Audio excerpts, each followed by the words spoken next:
Donc je vais laisser la parole pour la partie e-santé à Benjamin Forte, qui est l'animateur de la table ronde. On a également Ludovic Vigé du groupe CIPAC, on a Shirley Gervolino du CHT, on a également Frédéric Doche, DSI du CHT, Nicolas Maté, le RSI de Lilloumania. Donc on ne vient pas de très très loin, puisque Lilloumania maintenant est bien installé à côté de l'université. Le docteur Sébastien Maban de la DAS, et quelqu'un qui nous vient de plus loin quand même, Alexandre Verte, avocat Bird & Bird, qui nous arrive de Métropole. Voilà, je laisse la parole à Benjamin, merci. Merci Tania. Donc effectivement, je remercie le MEDEF et tous les membres organisateurs d'avoir choisi ce sujet et de m'avoir donné l'honneur de pouvoir animer cette table ronde. On va parler du coup de la technologie au service de la santé. Vaste sujet. On a choisi de l'aborder par deux aspects. Le premier aspect, c'est de voir comment effectivement la technologie peut améliorer la collaboration des médecins et du personnel soignant au service du patient. Donc on va un petit peu voir quels sont les outils et les cas d'usage, mais aussi les défis et les contraintes à relever pour pouvoir maîtriser ces aspects-là. Et le deuxième aspect, c'est l'identification du coup des patients de manière transverse à travers tous les établissements, qu'ils soient publics ou privés. Ouais. Je vais commencer. Donc, on va commencer du coup par la première partie sur la partie collaboration médicale, où je vais donner la parole du coup à Nicolas Maté, qui va nous faire un état des lieux de comment ça se passe sur la partie privée du corps médical. Bonjour à tous. Rapidement, l'état des lieux, c'est ce qui se fait, ce bien ou pas bien. Et pour prendre le thème de la collaboration en milieu médical, on parle surtout de coopération pluridisciplinaire, parce que on a plusieurs spécialistes qui vont intervenir sur un patient tout au long de son parcours pour arriver à prendre en charge ce patient et arriver à le guérir. Et en termes de coopération, on a deux types de coopération. On a la coopération interne à l'établissement, mais également externe à l'établissement, parce que tous les établissements n'ont pas forcément tous les spécialistes. Et donc, en termes donc, de communication, de coopération dans le milieu médical, vous êtes bien au courant que c'est assez confidentiel, même pour la point de vue RGPD, c'est un cran au-dessus de ce que donné personnel lambda. Donc il y a un très gros effort à faire côté confidentialité, côté sécurisation et rétention de l'information. Donc en interne, dans un établissement, en général tout va bien parce que l'information reste dans l'établissement, il n'y a pas de souci. Maintenant après, ça commence à se complexifier dès qu'on commence à vouloir sortir l'information et à partager l'information avec des confrères pour qu'eux puissent rendre leur verdict et donner l'étape suivante pour le parcours patient. Donc, dès qu'on sort une information médicale, le gros problème que l'on voit déjà, c'est la traçabilité de l'information, parce que aujourd'hui, on est ou pas en mode papier. Le papier, une fois qu'il est sorti, le papier peut disparaître. On a encore beaucoup d'archives papier. On a beau dire que la salle est bien climatisée, etc. Mais ressortir un papier de 1920, je ne pense pas qu'on arrive à lire l'encre qu'il y a dessus, malgré qu'on ait encore le papier. Et une grosse problématique également de versionning, parce que on sort le papier, c'est une version figé, sauf que peut-être qu'il s'est passé d'autres choses entre-temps et la personne avec qui on veut coopérer n'a pas forcément la dernière information pour poser son verdict. Donc à ça, il y a déjà des entreprises sur la place qui se sont organisées pour répondre du moins à la partie périssable de l'information donnée papier. Et surtout la partie également versionning. Il y a, je peux citer Kaleido qui a mis à disposition depuis quelques années déjà un serveur de résultats. Comme ça, tous les patients qui font leurs examens biologiques via le groupe Kaleido peuvent accéder à distance à leurs résultats. Donc ils n'ont pas à garder le papier, etc. Donc ça, c'est une idée. Il y a la partie côté GUE radiologie qui est un regroupement de tous les radiologues privés de la place, qui, suite au déménagement de Nouville, a mis en place pareil, une sorte de serveur de résultats d'imagerie. Donc on n'a plus besoin de se trimballer le DVD de poste en poste et ils peuvent accéder à distance à leurs données d'imagerie. Donc il y a déjà des solutions techniques. Maintenant, il y a l'échange d'informations pour donner accès à cette information. Aujourd'hui, ça peut être un mail, ça peut être un papier qu'on peut perdre, et on se retrouve sur comment accéder à l'information qui est maintenant dématérialisée, mais on ne sait plus comment y accéder. À cela, donc, ce qui se fait sur la place, il y a différents réseaux de communication, d'échange de confiance qui se sont créés. Il y en a deux principalement, il y a AppyCrypt et MS Santé. C'est juste historique. AppyCrypt également est utilisé par Cahiers de Bio localement, et je sais qu'il y a la TIRUNH qui a déjà une interconnexion avec eux. L'autre solution également, au-delà de l'AppyCrypt. Nicolas, juste pour préciser, est-ce que tu pourrais nous expliquer ce que c'est AppyCrypt et MS Santé concrètement, ça consiste en quoi? AppyCrypt, en fait, tout simplement, c'est juste faire une liaison sécurisée entre deux intervenants.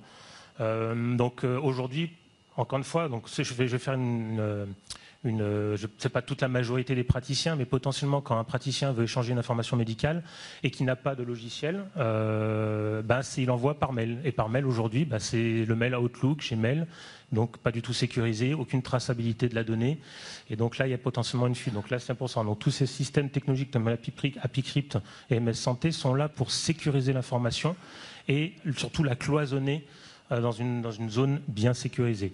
Et MS Santé, qui est en train de prendre une bonne part de marché, et ce qui est supporté par le ministère de la Santé, il me semble, en métropole, c'est sur quoi aujourd'hui on voudrait tendre pour justement un peu ramener dans la partie plus sécurisée d'échange de l'information de données de santé en Calédonie. C'est ce qui nous manque aujourd'hui. Super. Merci Nicolas. Donc effectivement, la clinique qui est en train de se mettre un petit peu aux normes vis-à-vis de ses médecins à ce niveau-là. On va rebondir maintenant avec le docteur Sébastien Mabon, qui représente la tutelle de la DAS, qui est en charge un petit peu sur le développement et la mise en œuvre de tous ces aspects, qui va nous expliquer comment finalement la DAS envisage ces sujets-là pour pouvoir finalement fournir du service aux médecins. D'accord. Merci. Donc, Sébastien Mabon, je suis chargé de mission e-santé dans le cadre du plan d'Ocamo, donc à la DAS.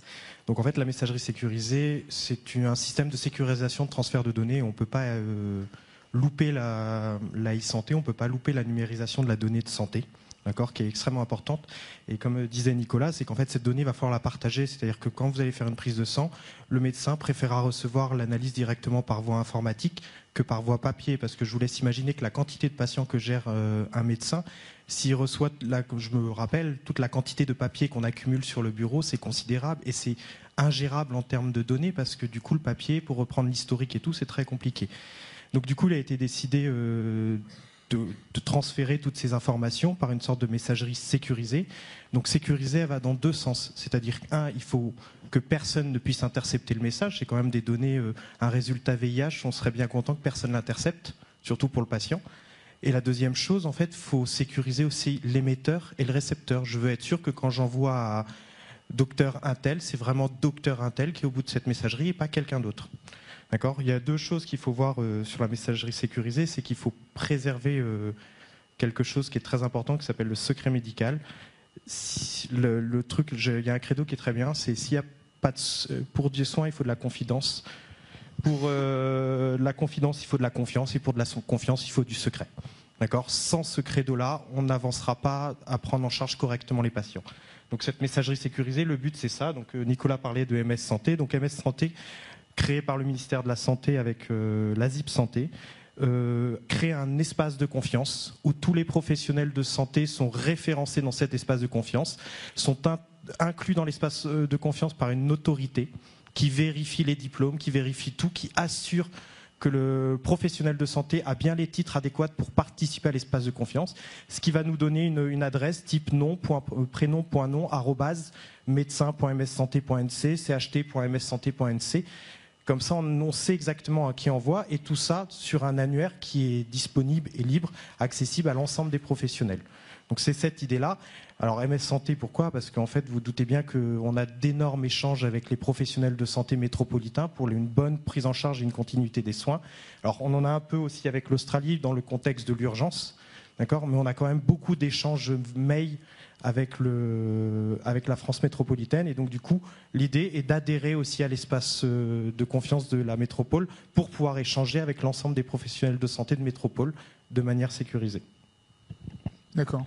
Et est-ce que, juste une question, est-ce que cette messagerie sécurité permet de pouvoir échanger avec le patient, ou est-ce que c'est vraiment une messagerie sécurité qui est destinée uniquement aux professionnels référencés?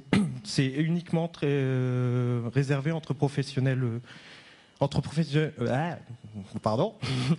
professionnels de santé. L'idée, c'est qu'en fait, on atteste la personne qui envoie le message. Donc, on ne peut pas attester le patient. On ne va pas pouvoir se permettre d'avoir une autorité qui référence chaque patient. Donc, du coup, on va déjà préserver les échanges entre tous les professionnels de santé. Et je vous assure, c'est déjà, si on arrive à ça, ce sera déjà pas mal. Donc, si j'ai bien compris, ça permet finalement de pouvoir effectivement faire en sorte que les médecins, au-delà d'avoir une messagerie sécurisée, mais c'est aussi de pouvoir créer un réseau qui pourrait aussi favoriser l'échange et la promiscuité de travail entre divers spécialistes. L'échange et puis surtout la sécurité, c'est-à-dire je peux voir mon patient et lui dire là ça passe, et ben je vous atteste que seul le patient, seul le médecin à qui j'envoie aura l'information et ce sera personne d'autre. Et c'est en ça que c'est important, c'est que derrière on a numérisé, mais au moins on atteste au patient que c'est sécurisé. D'accord. Et Google n'est pas encore sécurisé. J'imagine. Merci docteur. Effectivement, on va un petit peu se poser des questions par rapport à ces sujets. Vous avez tous entendu parler de la notion effectivement de RGPD. Elle est assez spécifique et assez prédominante dans le domaine de la santé. À ce titre, on va donner la parole à Alexandre Devert, qui est avocat et spécialisé dans ces domaines-là, pour voir un petit peu quelles sont les actions et les éléments à prendre en compte. Donc déjà dans un premier temps, le RGPD, qu'est-ce que c'est? Le RGPD, c'est le Règlement général sur la protection des données. C'est une réglementation européenne qui est applicable sur tout le territoire des États membres de l'Union européenne depuis le 25 mai 2018 et qui est applicable en Nouvelle-Calédonie depuis le 1er juin 2019. Donc le RGPD, il vient ajouter un certain nombre d'obligations pour les entreprises et de nouveaux droits pour les personnes concernant leur vie privée et leurs données à caractère personnel. Donc le droit de la santé va devoir intégrer cette dimension-là parce que le RGPD, c'est un règlement qui est général, donc il va s'appliquer à l'ensemble des traitements de données à caractère personnel, mais ça inclut les traitements de données de santé. Donc en fait, on va avoir des croisements entre la réglementation RGPD et le droit de la santé qui est plus spécifique. Et donc il faut intégrer les professionnels doivent intégrer les deux dimensions. Donc pour faire assez court, le RGPD il vient renforcer les droits des personnes, à savoir le droit d'accéder aux données, le droit de supprimer ces données, le droit de les récupérer dans un format lisible, le droit de s'opposer à des traitements de données, etc., etc. En fait, pour avoir une meilleure maîtrise de ces données. Donc, c'est des droits qui sont ouverts aux patients sur ces données de santé à caractère personnel. Il y a aussi une meilleure information des personnes concernées, donc des patients également, à savoir que il va falloir informer les personnes des finalités de traitement de leurs données personnelles, à quoi vont servir ces données, à qui est-ce qu'elles vont être destinées et transmises, et un certain nombre d'autres informations qui sont obligatoires. Il y a aussi une obligation pour les responsables de traitement, donc qui sont les entreprises qui traitent des données, de tenir des registres en interne pour recenser tout leur traitement de données à caractère personnel. Donc ça, c'est obligatoire, que ce soit pour les entités privées que publiques. Il y a une obligation aussi qu'on appelle des nouveaux principes qu'on appelle privacy by design et privacy by default, qui en anglais, donc qui permettent en fait de protéger la vie privée et les données personnelles dès la conception d'un nouveau service ou d'un nouveau produit. Donc particulièrement applicable en matière de numérique. Voilà. Il y a aussi des obligations en termes de notification des failles de sécurité. Donc en cas de faille de sécurité dans les systèmes d'information qui comportent des données à caractère personnel, il faudra en référer à la CNIL dans le délai de 72 heures maximum. Donc la CNIL qui est l'autorité en charge, c'est la Commission nationale de l'informatique et des libertés. C'est l'autorité qui est en charge de la protection des données personnelles. Voilà. Et donc cette CNIL, qui est d'ailleurs investie des pouvoirs plus étendus, notamment pour sanctionner les organismes qui sont en manquement au RGPD depuis le 25 mai 2018 sur le territoire français et européen et 1er juin 2019 en Nouvelle-Calédonie. Les sanctions, c'est jusqu'à au maximum, en fonction des différents manquements, ça peut être entre 2% du chiffre d'affaires mondial de l'entreprise concernée ou 10 millions d'euros d'amende, ou bien, pour les manquements les plus graves, 4% du chiffre d'affaires mondial ou 20 millions d'euros d'amende. Donc l'exemple le plus notable de sanction qui a été prononcé en 2019, c'est Google, qui a été condamné à une amende de 50 millions d'euros en janvier 2019. Voilà, donc effectivement, Google n'était pas complètement... Nicolas, tu veux rajouter quelque chose ? Juste en termes de potentiellement, c'est quelle que soit la taille de l'entreprise. C'est-à-dire qu'on parle même d'un simple cabinet avec un praticien, il est soumis à ce règlement. Tout à fait. C'est quelle que soit la taille de l'entreprise. On a eu des sanctions qui concernaient des TPE, PME. Tout dépend en fait du secteur d'activité. On va avoir des très petites entreprises, par exemple des startups qui vont être spécialisées dans la data, qui peuvent être très lourdement sanctionnées en fonction justement des quantités de données qui peuvent être traitées, etc. Et les médecins peuvent être visés parce qu'ils ont quand même justement, compte tenu du niveau de sensibilité de leur système, ils peuvent être visés. Et souvent, ça peut être des plaintes des personnes concernées qui n'ont pas reçu leurs données ou qui estiment que on n'a pas respecté leurs droits ou autre. Donc la taille de l'entreprise ne compte pas. Effectivement, il n'y a pas que les Facebook et les Google, ça peut être aussi les toutes petites structures qui vont être visées. D'accord. Alexandre, juste pour revenir à la notion de RGPD et justement au droit de la santé, prenons un cas pratique. Le RGPD donne le droit à l'utilisateur de demander à ce que ses données soient oubliées ou effacées. Le corps médical dit qu'effectivement il y a une certaine durée de rétention de données qui est médico-légale, qui doit être gardée par l'établissement. Comment ça se passe dans ce cas-là ? Alors, en fait, tout va dépendre de ce que demande le patient, en fait. Par exemple, sur l'espace médical partagé, le patient va... Donc ça, c'est un espace en ligne qu'on a le droit d'ouvrir et qui permet, en fait, c'est le carnet de santé numérique. Voilà, donc c'est quelque chose de nouveau qui date de 2016. Et là-dessus, le patient, il va avoir un droit de fermer son compte à tout moment, quand il veut. Néanmoins, les données pourront être conservées quand même et archivées par le corps médical. Donc archiver, ça suppose un accès restreint et très sécurisé pendant un certain temps, parce que les données peuvent quand même servir à des fins de preuve ou autres pour l'archivage légal. Donc les données peuvent être conservées un certain temps mais archivées, mais en tout cas le compte et l'espace numérique pourra toujours être fermé par le patient. Très bien, merci Alexandre. Le docteur Gervolino souhaiterait rajouter quelque chose. Oui, en termes de sanctions, je voulais citer dans le cadre de la santé un exemple assez récent d'un établissement hospitalier aux Pays-Bas, je crois, qui a été condamné à 460 000 € d'amende parce que des informations concernant une star qui avait été hospitalisée au sein de l'hôpital ont été lues par différents personnels de l'établissement en question. En dehors du cadre prévu par la loi. Donc on est dans la réalité des sanctions. Oui, donc c'est un sujet santé, à prendre. Voilà, et la donnée médicale, elle a ce site particulier par rapport aux données personnelles c'est une donnée sensible. C'est un cran au-dessus, comme les données de religion. Voilà. Donc c'était une précision. Merci docteur. Très bien. Je vais donner la parole du coup cette fois-ci à Frédéric Doche, dans le cadre qui va nous fournir une illustration de comment ça se passe cette fois-ci dans le public, et notamment depuis le déménagement et l'évolution du Medipôle. Donc, effectivement, le CHT a eu la chance de déménager au Medipôle en 2016. Donc, on a pu bénéficier de gros investissements de la Calédonie, notamment au niveau des infrastructures informatiques, des ressources humaines également, avec l'objectif que le CHT soit l'établissement support pour l'ensemble des établissements publics de Nouvelle-Calédonie, donc CHN et le CHS. Et donc depuis 2016, on travaille pour mutualiser nos ressources, mutualiser les ressources matérielles, mutualiser les ressources humaines sur tous les projets santé. depuis l'année dernière, avec le déménagement de la clinique Magnien, il y a eu des réflexions aussi, beaucoup de réunions depuis un an, pour intégrer aussi la clinique Magnien, parce qu'ils ont les mêmes besoins que nous, ils ont les mêmes problématiques que nous. Donc on a vu effectivement les problématiques de messagerie tout à l'heure. Donc le CHT a les mêmes problématiques que la clinique et que la plupart des médecins sur le territoire.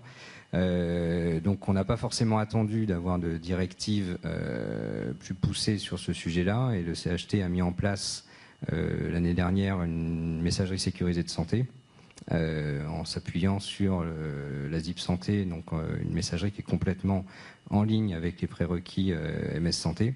La phase pilote devrait commencer là dans les prochaines semaines, et on l'a mis à la base pour le CHT, mais on a dimensionné la solution pour qu'elle puisse accueillir l'ensemble des messageries sécurisées de santé du territoire, avec le but suite à la phase pilote, de pouvoir le diffuser sur l'ensemble des établissements. Donc les points qui bloquent aujourd'hui, Sébastien en a parlé rapidement tout à l'heure, c'est la confiance, donc la certitude de qui est de l'autre côté de la boîte aux lettres. Donc aujourd'hui, même si on a mis la messagerie sécurisée conformément à la ZIP Santé, il nous reste aujourd'hui l'accréditation au niveau de la ZIP Santé, que le domaine de confiance Nouvelle-Calédonie soit agréé au niveau de la ZIP Santé. Donc il y a des démarches en cours aujourd'hui avec le ministre de la Santé et le ministre de la Santé française pour qu'on puisse être intégré et surtout avoir le processus d'enrôlement des médecins en Nouvelle-Calédonie pour garantir que les médecins qui font partie de la messagerie sécurisée de santé Nouvelle-Calédonie soient bien validés avec le bon niveau de confiance pour pouvoir communiquer avec la métropole. Donc là, on devrait pouvoir avoir des nouvelles là-dessus d'ici la fin de l'année pour pouvoir l'utiliser. Au niveau donc de tous ces projets, on a le projet de mutualiser donc l'ensemble de nos ressources avec, je l'espère, d'ici la fin de l'année, tout début de l'année prochaine, la création du GIPI Santé Nouvelle-Calédonie, qui va regrouper toutes les ressources informatiques, matérielles et humaines du CHN, CHS, CHT et Clinique Magnien, pour mutualiser toutes ces ressources, vu qu'on travaille généralement sur les mêmes types de projets, et favoriser l'échange de données pour les patients calédoniens. Voilà. D'accord. Merci. Est-ce que il nous reste un petit peu de temps? Est-ce qu'il y a d'autres projets au sein du CHT qui pourraient être dans le cadre de la collaboration, par exemple? Donc, de toute façon, on a donc la messagerie, ça permet effectivement d'échanger des demandes d'avis qui ne nécessitent pas beaucoup de transfert d'informations importants. Assez rapidement, dès qu'on a des demandes d'avis, on va se retrouver à transférer des dossiers d'imagerie qui là sont beaucoup plus consommateurs en espace et qui ne passent pas forcément par une messagerie classique. Donc il y a aussi des projets de télémédecine ou de demande d'avis qui permettent de passer par différentes solutions et être capable de transférer, comme on le fait avec la messagerie sécurisée de santé, donc de médecin à médecin, de passer par des solutions qui garantissent aussi que de chaque côté, on est bien avec le médecin X qui discute avec le médecin Y. Donc il y a déjà des solutions qui sont en test aujourd'hui. Aujourd'hui, il y a différentes solutions qui sont en test au CHT, différentes solutions qui sont en test au niveau des cliniques. L'idée du GIP, c'est que on arrête d'utiliser différentes solutions, mais qu'on arrive à utiliser la même solution pour l'ensemble des praticiens du territoire et qu'on puisse plus facilement échanger de la donnée, quoi. Donc, on en saura plus l'année prochaine. Très bien, merci Frédéric. On va passer au deuxième sujet. Le premier, donc là on a évoqué un petit peu la collaboration entre les médecins et les professionnels de santé. Le deuxième sujet, pour pouvoir améliorer effectivement la prise en charge, c'est l'identification commune de chacun d'entre nous, potentiels patients, pour qu'effectivement les examens et le diagnostic qui aurait été fait dans le public puisse être repris dans le privé et vice-versa pour pouvoir améliorer la prise en charge. Donc là, on va parler effectivement d'unification de l'identification médicale. on va parler des usages, des gains et des défis, notamment sur la partie transition du dossier du patient en papier vers le dossier numérique au sein des établissements, et faire après une éventuelle ouverture sur ce qu'on a évoqué brièvement tout à l'heure, la partie dossier patient partagé. Donc, pour pouvoir faire une transition sur ce sujet, je vais redonner la parole du coup à Nicolas, qui va nous dire un petit peu où en est la clinique qui a récemment commencé ce projet-là, qui pourra nous dire un petit peu quel est son retour d'expérience et où ils en sont aujourd'hui. Oui, alors avant de parler d'identité unifiée ou unique ou référente pour le territoire, je vais juste revenir un peu sur la partie dématérialisation des dossiers. Aujourd'hui, ceci devient de plus en plus le cauchemar de nos praticiens. Tous ceux qui ont commencé à goûter à l'informatisation de la donnée, de leur métier, que ce soit un bon logiciel ou un mauvais logiciel, même si c'est un mauvais logiciel, ils ne veulent pas revenir sur le dossier papier. Ça devient vraiment critique. Donc la part du système d'information dans les cliniques et de l'informatisation devient de plus en plus présente. Après, pour la partie donc, dossier patient informatique ou dossier patient informatisé, c'est vraiment en plus dossier au pluriel. Potentiellement, nous avons autant de dossiers que de spécialités, parce qu'une spécialité travaillera de différentes manières. Nous, à la clinique, on a fait le pari, en tout cas on avait le souhait de donner le meilleur de ce qui était disponible sur le marché sur chacun de nos pôles. En l'occurrence, pour le pôle maternité et le pôle suite de soins et rééducation, on a choisi un logiciel clé en main sur étagère parce que c'était les meilleurs du marché. Après, pour les pôles chirurgie et médecine, on n'a pas su trouver le bon logiciel qui répondait à l'ensemble de nos praticiens, sachant que nos praticiens sont à grande majorité tous libéraux, ils ont tous leur cabinet, donc ils n'ont pas forcément les mêmes besoins, les mêmes attentes. Et donc c'est là où on a lancé depuis bien presque 2 ans maintenant un développement en interne. Initialement, en collaboration avec l'ATI-ENH, on est reparti sur leur dossier qui était un peu précurseur sur le territoire. L'idée, c'est de fournir ce dossier, de terminer la digitalisation de prise en charge patient et surtout de son dossier médical au sein de l'établissement. Et quels sont les avantages finalement on pourrait introduire la notion d'identité-vigilance, mais surtout quels sont les avantages en fait pour les médecins, le fait que le dossier soit informatisé? C'est avant tout l'accès. C'est un peu bête à dire, mais quand aujourd'hui on a une infirmière qui demande une prescription, qui demande un avis, et que le médecin n'est pas là, il est sur un autre établissement, où il est simplement, il n'est pas en train de travailler, il est chez lui, et potentiellement ce genre d'information, le médecin doit se déplacer pour donner son avis. Donc il y a déjà la partie en fait qui évite le déplacement tout simplement. Après c'est la partie rétention, je reviens sur ce qu'on avait dit au début, rétention, versionning de l'information, pour être sûr qu'on parle à chaque fois de la dernière information. Et on a malheureusement quelques cas dans les établissements de santé où des fois il y a des dispensations de soins qui sont faits alors que c'est pas la dernière version de la prescription. Donc il y a eu des changements. Donc l'idée c'est vraiment de cadrer un peu la prise en charge des patients. Et donc après, je reboucle vraiment sur mon fil rouge, c'est-à-dire que, alors maintenant, même en interne, on a plusieurs dossiers, je le disais, et il faut que ces dossiers y parlent, parce qu'aujourd'hui, je vais faire un parcours assez rapide. Un patient qui rentre aux urgences, on a le dossier patient urgence, donc il y a le médecin urgentiste qui le prend en charge et qui commence à faire son dossier médical urgence.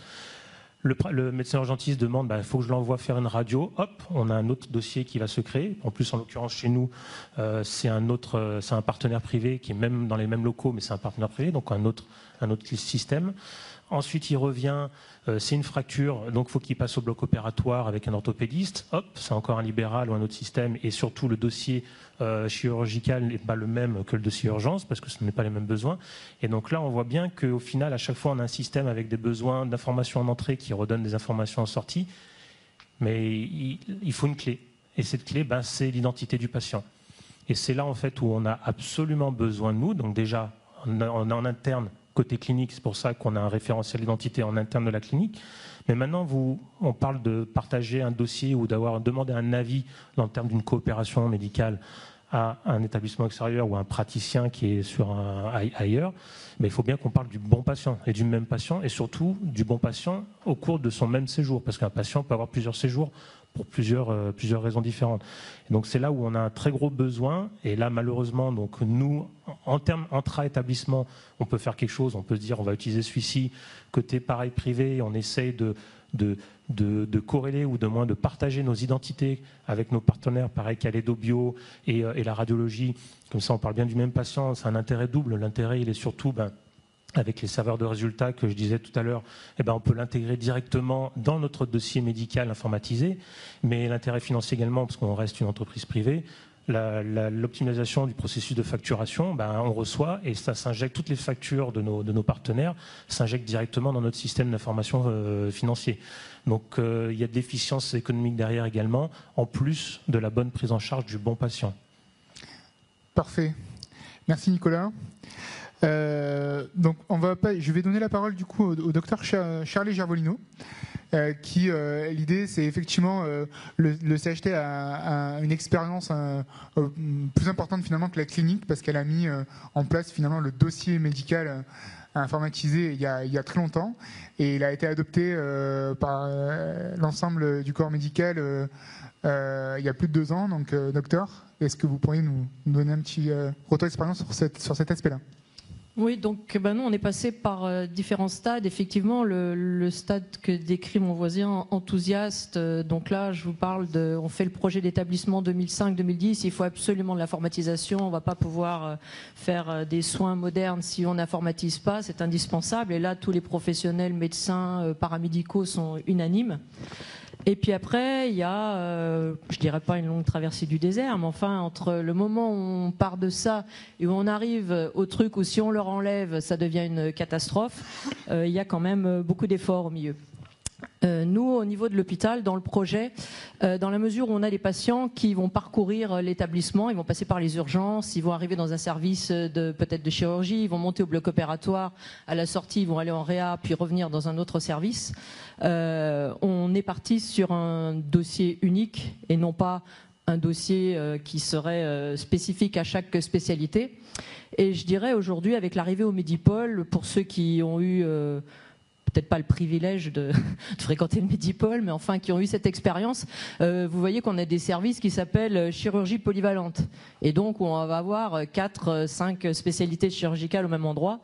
Donc la pauvre infirmière, si elle devait travailler sur 4-5 logiciels différents, ce serait absolument infernal. Donc on a fait ce choix-là. Donc qui dit transversalité donne des avantages, parce que l'urgentiste fait sa prescription. La prescription, elle arrive dans le plan de soins de l'infirmière qui est dans le service de soins. Donc en attendant que le chirurgien qui est de garde au bloc puisse descendre dans le service, on peut quand même commencer à prendre en charge le patient. Donc l'ensemble des choses suivent le patient à travers l'établissement. Dès qu'on a des produits différents, dans le meilleur des cas, l'éditeur nous donne un PDF en sortie de son logiciel, mais le PDF ne fait pas la prescription. Donc sur les retours, les grands bénéficiaires de ça, je dirais, c'est les soignants, les infirmières, les aides-soignants, parce que je vais enfoncer les portes ouvertes, l'écriture d'un médecin, c'est plus proche du hiéroglyphe que de la calligraphie. Et donc, quand on a informatisé tout ça, pour une infirmière, un 5, ça ressemble à un 5 et pas un 2, un 8. On sait que c'est le docteur Intel qui a prescrit. Elle est plus obligée de recopier ses prescriptions et ça a apporté une sécurisation énorme dans leur pratique. Et quand on a eu un petit peu des soubresauts dans le projet, avec en 2015 un retour vers de la prescription papier, à l'unanimité, les infirmières ont refusé de faire ce retour. Donc je pense que là, on leur a vraiment apporté un plus. Du côté médical, c'est quand même des grosses perturbations, puisque finalement, on a une pratique depuis 20 ans, 30 ans, on maîtrise notre truc, et là, il y a un outil qui déboule au milieu, puis qui nous fait douter, est-ce que j'ai bien fait, est-ce que je ne vais pas tuer le patient en cliquant comme ça, etc. Donc c'est vrai que ça induit de l'angoisse. Ça demande à se former, donc ça demande du temps. Et en retour, ce qui est assez légitime, quand on a fait l'effort de se former, de maîtriser la bête, on veut absolument que quand on appuie sur le bouton, le truc il s'affiche tout de suite, que quand on lance l'impression, ça s'imprime tout de suite. On devient exigeant en retour, et donc il faut que toute l'infrastructure, la technologie soit au niveau. Maintenant, il y a des avantages, bien sûr, pour les médecins, il n'y a pas que des inconvénients. Dans le paramétrage de tout ça, on a été obligé de travailler beaucoup en collaboration. Et donc, les paramétrages des protocoles de prescription ont été faits avec les pharmaciens qui ont apporté leur savoir, avec les personnels du laboratoire, avec les référents qualité du service d'imagerie. Et en fait, chacun a pu permettre d'homogénéiser les pratiques, d'apporter les choses les plus up-to-date. Aujourd'hui, la pharmacie, elle a en temps réel toutes les prescriptions de l'établissement, donc elle peut surveiller s'il y a quelque chose et éventuellement apporter un conseil aux praticiens, proposer une substitution de médicaments. Le laboratoire, quand il a besoin de rendre un résultat, il peut se connecter sur le dossier du patient, aller voir une information clinique qui va lui permettre de donner la chose la plus pertinente, and so on. Donc je pense que au niveau médical, il y a manifestement un retour d'information important. Et pour conclure, si j'ai encore 30 secondes, pour conclure, je dirais qu'aujourd'hui, quand nos médecins vont dans les autres établissements du territoire pour des consultations décentralisées, etc., la pression qu'on a en retour, c'est attends, mais moi j'ai des trucs là, c'est infernal, ils sont en papier, c'est pas possible. Il faut absolument que tu me mettes ça dans le dossier. Bah oui, mais non, tu as vu le patient là-bas, le dossier il est là-bas, dans cet établissement-là. Ce patient n'est pas un patient de notre établissement, il n'a pas de dossier établissement chez nous. La notion de dossier partagé ou territorial, c'est une autre composante, je laisserai mon confrère en parler. Mais je me dis que maintenant, on n'est plus dans le sens, il faut absolument qu'on accède au dossier H24 dans l'établissement, il faut absolument qu'au-delà de l'établissement, au-delà des murs, pour une bonne qualité de prise en charge, il faut qu'on puisse accéder à l'information. Et donc, on est parti, nous, en 20 ans, on est passé d'un dossier papier-service à un dossier papier unique, à un dossier informatisé, et aujourd'hui, dans le dossier informatisé, les médecins ont accès à la version numérisée de nos dossiers papier. Alors on n'est pas 100% tout bon, hein, mais on essaye d'avoir ce fil-là. Et avec les quelques 5 millions de documents informatiques qu'on a produits, on a économisé à peu près 2 km linéaires d'archives papier. Voilà. Et est-ce qu'on peut en résumé, est-ce qu'on peut conclure sur le fait que, quelque part, l'automatisation via l'informatique des pratiques médicales a fait en sorte de pouvoir se poser du coup les bonnes questions et d'uniformiser, comme vous l'avez dit, finalement les pratiques. On peut dire que cette automatisation et cette uniformisation des pratiques a amélioré finalement la qualité de la prise en charge. Ben oui, aujourd'hui, quand on reçoit les internes, là, et qu'on forme les nouvelles fournées d'internes, on leur dit voilà, vous avez des protocoles en commun qui sont déjà paramétrés. Sachez que les protocoles douleur ont été paramétrés avec l'unité douleur, que vos protocoles de prise en charge, les protocoles insuline ont été faits par le service d'endocrinologie. Donc, sur chacun des choses, vous avez le meilleur expert de l'hôpital qui a proposé son protocole. Donc je pense que oui, immanquablement, ça leur permet peut-être d'utiliser les protocoles sans arrière-pensée, en toute sécurité. Merci docteur. Donc effectivement, comme vous l'avez introduit, le fait de pouvoir finalement informatiser le dossier passant de l'établissement, quelque part la prochaine étape, c'est de faire en sorte que ce dossier puisse communiquer entre tous les établissements du territoire. Alors maintenant, on ne parle plus de dossiers passants informatisés, mais de dossiers médicaux partagés, qui peuvent être accessibles depuis les experts externes établissements et entre établissements. Et pour pouvoir évoquer ce sujet, je vais donc redonner la parole au docteur Mabon, qui va pouvoir un petit peu nous expliquer comment ça pourrait fonctionner. Alors, le DMP, donc je ne parlerai pas de l'exemple du DMP français parce que je ne suis pas sûr que ce soit un exemple. C'est même plutôt problématique. Oui, il est en cours. Il est toujours en cours depuis 2004. Donc du coup, sur le DMP, donc déjà l'objectif d'un dossier médical partagé, c'est de recueillir des informations médicales que tout patient a au sein d'une entité qui permet en fait d'assurer la continuité des soins. C'est-à-dire que quand vous allez au CHT, que vous bénéficiez d'une chirurgie, d'accord, vous avez un compte rendu opératoire. Quand vous déménagez en province nord, que vous allez consulter, c'est que ce compte rendu opératoire puisse être accessible aux professionnels que vous allez consulter. Donc il y a deux possibilités. Soit vous transportez vous-même vos documents, donc il y a déjà la CAFAT qui avait fait le livret qui est déjà très très bien, qui permet d'assurer la continuité des soins, mais peut-être que le chirurgien qui vous verra là-bas aura besoin de plus de détails, et vous l'aurez par exemple dans le compte rendu opératoire, ou il y a eu un problème pendant une hospitalisation, vous avez été allergique à quelque chose, mais l'information s'est perdue à un moment, parce que en fait il y a 17 000 feuilles de papier qui transitent tout le temps, et que du coup ça devient compliqué. La deuxième chose du dossier médical partagé, c'est la volumétrie. C'est-à-dire que maintenant, on collecte de la donnée du moment avant que vous naissiez, d'accord, du moment de la création, procréation, jusqu'au moment où vous allez mourir, on collecte de la donnée jusqu'à 30 ans après votre décès. D'accord ? C'est quand même je vous laisse imaginer que niveau volumétrie, c'est considérable. Donc du coup, l'idée, c'est de mettre un dossier médical partagé qui va permettre de partager des informations entre tous les professionnels de santé et le patient. D'accord ? Je répète, le dossier appartient au patient. Le patient est libre de décider ce qu'il y aura dans son dossier. Cette information, en fait, il va falloir savoir ce qu'on met dedans. Est-ce qu'on va mettre toutes les informations qu'il y a dans les dossiers patients des établissements ? Est-ce que le nombre de compresses a bien été compté au bloc opératoire ? Est-ce que c'est pertinent comme information à mettre dans le dossier médical partagé ? Ou est-ce que c'est plus intéressant de mettre les résultats biologiques ? Juste pour un exemple, je me rappelle dans mes études, on m'avait demandé de faire l'analyse de 30 ans de biologie d'un patient. Parce que le patient était suivi au long cours. Je vous laisse imaginer 30 ans d'analyse, c'est un dossier papier considérable et des feuilles. Là maintenant, avec un dossier médical partagé, j'exagère, mais c'est presque ça. Simplement, on sélectionne l'analyse et on est capable d'avoir toute l'antériorité des résultats. C'est quand même un apport pour le professionnel de santé et pour le patient qui est considérable. La deuxième chose, c'est le docteur Gervolino l'a dit, c'est la sécurisation des soins. C'est-à-dire que maintenant, on va savoir si le patient est allergique. D'accord ? Ce sera noté dans son dossier, attention, allergique pénicilline. Et on va même pousser le vice, ce qui a été fait dans certains, l'HS avait mis ça en place en France. C'est-à-dire qu'au moment où on va lui prescrire de l'amoxicilline, il y a une alerte qui va apparaître, qui va dire attention, patient allergique à la pénicilline. Donc on va sécuriser les soins. D'accord ? La deuxième chose, on va faire aussi une économie. Alors déjà une économie pour le patient, c'est-à-dire qu'au moment où on va lui faire sa radio de thorax, et en fait la radio de thorax n'a pas été partagée, il y a eu un problème, le document n'est pas arrivé, il est coincé à la poste. Donc voilà, donc du coup le médecin, il doit prendre en charge ce patient, va refaire une radio de thorax. Donc du coup, s'il refait cette radio de thorax, le patient va être irradié une deuxième fois. C'est quand même bête, sachant qu'elle a été faite il y a peu de temps. Donc du coup, avec ce dossier médical, on pourrait avoir accès directement au compte-rendu, voire à l'imagerie directement, plus facilement. Pareil, c'est une économie, c'est pareil, hein, la radio de thorax a un coût.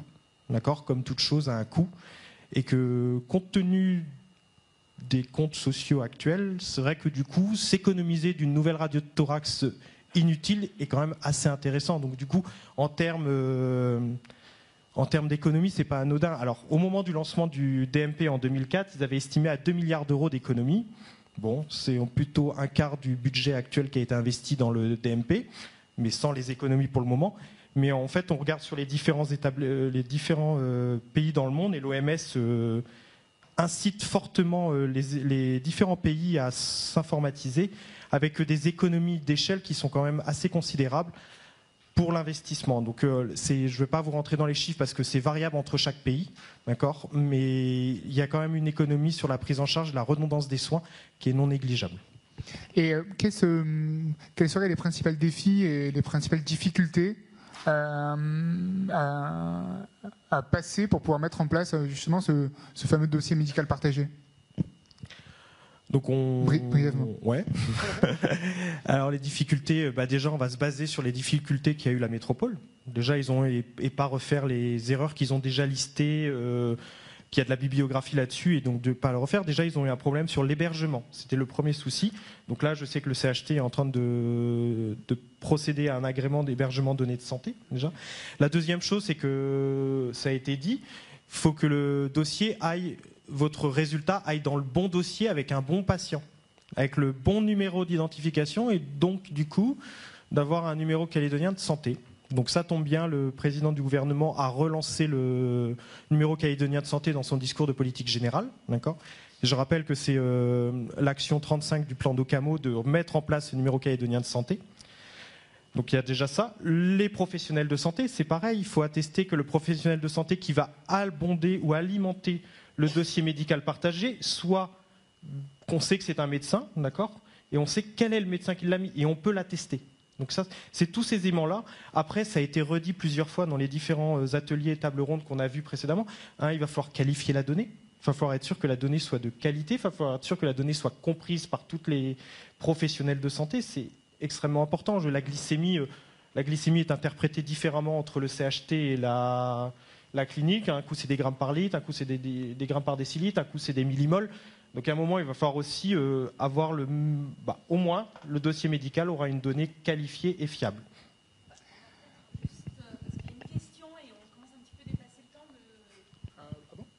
Ok. Très bien.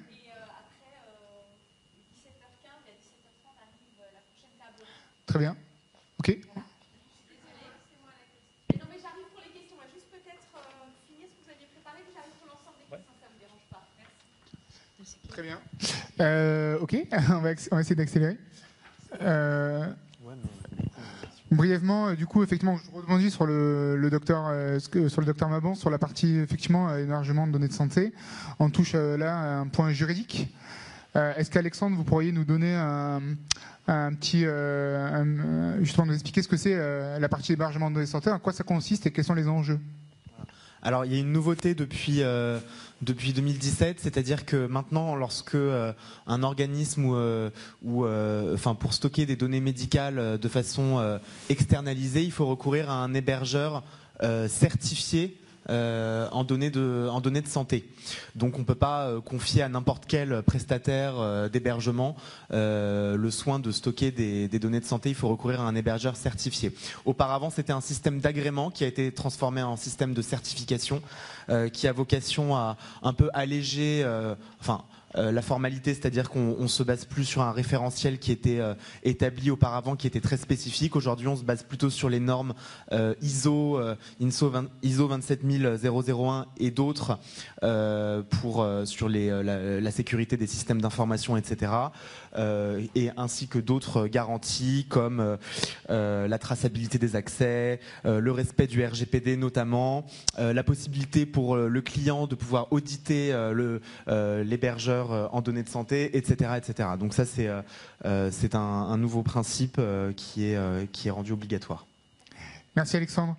Je vais donner la parole du coup à Ludovic Vigier, qui va nous donner un retour d'expérience sur un projet qui est a priori en cours de ce même type à Wallis et Futuna. Ouais, c'est ça. En fait, j'interviens dans le cadre de cette conférence. Non pas, je suis pas l'agence de santé, je la représente pas, mais je suis ma société travaille depuis plus de 10 ans avec l'agence et on a travaillé conjointement sur différents projets dans le numérique et dans le médical. L'agence de santé de Wallis et Futuna a la volonté de rénover et d'améliorer son offre de santé. Donc pour ça, ils ont lancé un programme qui va permettre, pour certaines pathologies qui ne sont pas traitées sur le territoire de Wallis et Futuna, de pouvoir l'être à travers un système de télémédecine. Wallis et Futuna ne peut pas investir dans des solutions pour certaines expertises médicales et donc pratique souvent des avazanes et donc ça a un certain coût. Donc l'agence de santé va mettre en 2020 une solution de télémédecine. Jusqu'à présent, ce n'était pas réalisable parce que pour faire de la télémédecine, il faut se connecter au monde et jusqu'à encore cette année, Wallis et Futuna était connecté à travers le satellite. Donc autant dire, on ne pouvait pas communiquer avec des hauts débits sur Wallis et Futuna. Le cap sous-marin est arrivé cette année, donc va pouvoir libérer cet espace et pouvoir connecter avec le monde et donc pouvoir mettre en place cette solution de télémédecine. Donc la télémédecine sur Wallis et Futuna, c'est autour de 3 axes. C'est premièrement la téléconsultation. C'est un médecin qui est à l'agence de santé, qui veut dialoguer avec un patient qui se trouve à son domicile. Eh bien, on va mettre en place un outil sécurisé, authentifié. Le médecin s'authentifie, le patient s'authentifie, et comme ça, on sécurise la communication. Donc ça va permettre la prise de rendez-vous, l'enregistrement de l'entretien, tout est stocké. Ils ont en même temps le projet d'un DPI, dossier patient informatisé. Donc tout ça va être enregistré et va pouvoir améliorer l'offre de santé. Deuxième chose, c'est la téléexpertise. Donc là, c'est la possibilité d'un médecin de pouvoir faire appel à un ami, entre guillemets. Donc c'est faire appel à un confrère pour avoir un avis avisé sur une expertise en particulier. Donc ça aussi, c'est quelque chose qui va être mis en place. Et là, ça va demander effectivement d'avoir des sachants qui se trouvent à travers le monde. Donc évidemment, on peut penser que Nouméa, à travers le CHT et à travers Mania, ont des experts qui vont pouvoir répondre aux besoins de Wallis et Futuna pour leur donner des offres de soins. Donc comment ça va se caractériser sur Wallis et Futuna? Il va y avoir une salle de télémédecine où les patients vont se rendre. Il y aura des caméras qui vont pouvoir prendre en vidéo le patient, et à distance, des médecins vont pouvoir analyser, parler avec le patient. Il y aura des capteurs, il y a différents capteurs, des stéthoscopes numériques. Ça peut être également des tablettes mobiles Wi-Fi qui vont se balader dans l'hôpital et qui vont permettre d'accéder aux patients directement.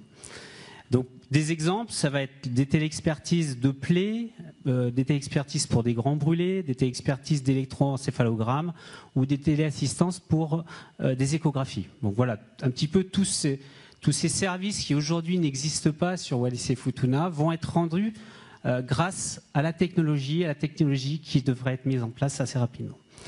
Dernier point, ces dossiers patients informatisés, on en parlait en Nouvelle-Calédonie. Wallis et Futuna va se doter également d'un dossier patient informatisé. Et en conclusion, je dirais que la proximité géographique qu'il y a dans le Pacifique avec la Nouvelle-Calédonie aura des impacts ici. La mise en place de cet outil de télémédecine à Wallis et Futuna impliquera des médecins ici en Nouvelle-Calédonie, mais également à travers le monde. Voilà. Merci. On va passer du coup aux questions-réponses. Je vais juste rajouter une petite information par rapport au projet de Wallis, où effectivement l'agence veut avancer rapidement sur le déploiement de leurs solutions. Ils ne sont pas forcément dotés aujourd'hui d'un data center pour héberger de façon sécurisée leurs solutions de télémédecine. Donc l'agence de Wallis a demandé au CHT s'ils pouvaient héberger leurs solutions dans notre data center pour que leur projet puisse avancer rapidement. Et comme de toute façon les experts consulteront les patients de Wallis seront en partie au CHT ou des médecins de la clinique, le système sera hébergé au Medipôle et permettra d'avoir une connexion rapide entre les patients de Wallis et les médecins de Nouvelle-Calédonie. Voilà. Merci. On va passer aux questions-réponses. Moi, je voulais savoir si ça concernait aussi les médecins privés. De quel sujet? Par rapport à tout ce numérique, est-ce que vous allez contacter les médecins qui sont libéraux? Sur la partie, je donne la parole au docteur Mabon du coup. Alors je vais reprendre juste sur les deux sujets. Donc oui, effectivement, donc médecins privés, libéraux ou même du public. Pour la partie messagerie sécurité de santé, clairement oui, parce que c'est vraiment le but, c'est qu'on ait une messagerie sécurisée, unifiée et unique sur l'ensemble du territoire. Et ensuite, pour la partie dossier médical ou dossier patient partagé ou dossier médical partagé, pareil, le but, encore une fois, c'est la prise en charge du patient. Je passerai le message, mais le but, c'est vraiment la continuité du soin. Et donc, sans échange d'informations, un médecin qui soit libéral ou non, il pourra moins bien aider. Moi, je ne vais pas dire grand-chose de plus. De toute façon, le monde médical est une coopération entre le secteur privé et public. Et le numérique sera une coopération entre le secteur privé et public. Et on partagera l'ensemble des informations en replaçant toujours le patient au centre des soins. Et donc, que vous soyez libéral ou que vous soyez dans le secteur public, vous allez quand même prendre en charge ce patient. Donc, du coup, vous allez bénéficier des outils qui améliorent cette prise en charge. Une autre question dans le public? Je vais laisser peut-être à l'animateur le mot de la fin pour qu'on puisse préparer la salle pour la prochaine intervention. Merci. Je voulais remercier l'ensemble des intervenants pour avoir tenu, mine de rien, les 55 minutes. Malgré la densité, on a tenu les 55 minutes. Malgré la densité du sujet et l'importance du sujet. Donc en particulier, effectivement, les docteurs et privés et publics d'établissement qui ont pu évoquer ce sujet-là. Et en espérant que ça colle au thème de Diginova dans le rôle de l'informatisation dans le médical. Merci à tous.